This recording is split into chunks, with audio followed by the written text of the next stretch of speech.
Second, the topic I'd like to touch on is their characters.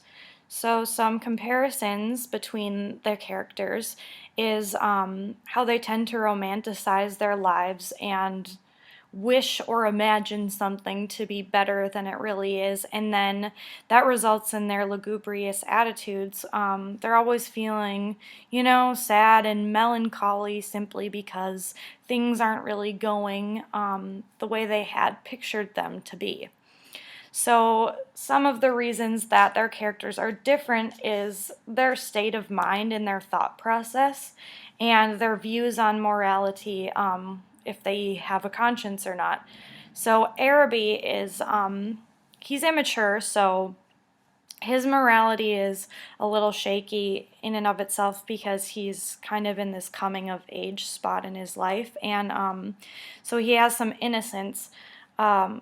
And he's obsessive of his first crush because he's immature and hasn't gone through this experience yet. So even though some of his decisions and thought processes are rash, it could just be due to immaturity, so he may have time to grow and change. Whereas in 6 Records of a Floating Life, Shen kind of has some immoral things going on because he cheats on his wife or, comes next to the line of doing that. But he is probably the most conscious of all of them because he's a grown man, and he does seem to have a conscience and is aware of when he's done something wrong or right.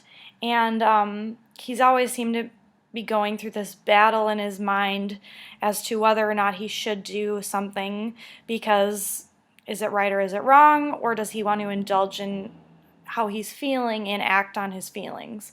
And so he feels guilt and shame after he's indulged in the moment. And then Madame Bovary is completely different from all of them entirely because she's totally immoral. She cheats on her husband. She is obsessive and, feels this need for control. And so, in order to get what she wants, she doesn't care who she hurts in the process. She has no regard for others. So her conscience in her character's state of mind is kind of sociopathic because she's really only thinking about her needs and what her end is going to come to and fulfilling the needs that are important to her.